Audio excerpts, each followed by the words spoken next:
Lucas, qu'est-ce que tu veux faire au paradis? Cria son père. Le père de Lucas ne croyait pas en Dieu. Il disait toujours que Dieu avait été inventé par les Blancs et que cela n'avait rien à voir avec eux. Chaque fois que Lucas prenait la Bible, son père se mettait en colère et la lui arrachait des mains. Dieu n'existe pas, et même s'il existait, il ne se soucierait pas de nous.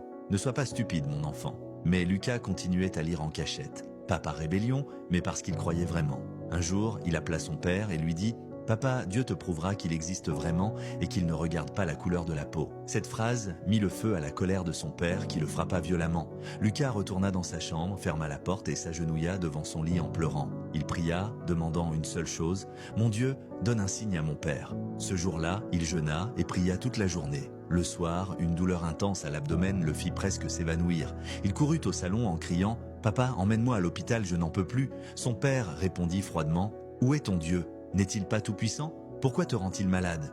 Lucas supplia encore. Son père lui lança les clés de la voiture. « Va prier tout seul, voyons si ton Dieu peut te sauver. » Lucas monta dans la voiture, démarra le moteur et partit. Sur la route, il priait en souffrant. Mais avant même d'arriver à l'hôpital, la douleur disparut complètement, comme si Dieu l'avait retirée. Heureux et sans douleur, il fit demi-tour et rentra chez lui. En ouvrant la porte, il vit une scène incroyable. Son père était agenouillé dans le garage, les mains levées au-dessus de la tête, le visage en larmes, le corps tremblant. Lucas demanda avec stupeur « Papa, que s'est-il passé ?» Son père pleurait en répondant « Mon fils, qu'est-ce qu'il y a écrit dans ce livre que tu lis? Qui est ce Dieu en qui tu crois? Comment peut-il faire une chose pareille ?» Il s'avéra que le mécanicien était venu la veille et avait démonté le moteur défectueux pour le réparer. Le père n'avait donné les clés à Lucas que pour prouver que Dieu n'existait pas. Après cela, il ouvrit le capot pour que Lucas regarde. Il n'y avait rien. Le père tomba aussitôt à genoux, éclatant en sanglots. « Mon fils, il existe vraiment. Dieu ne fait pas de favoritisme. Il ne regarde ni la couleur de la peau ni l'origine,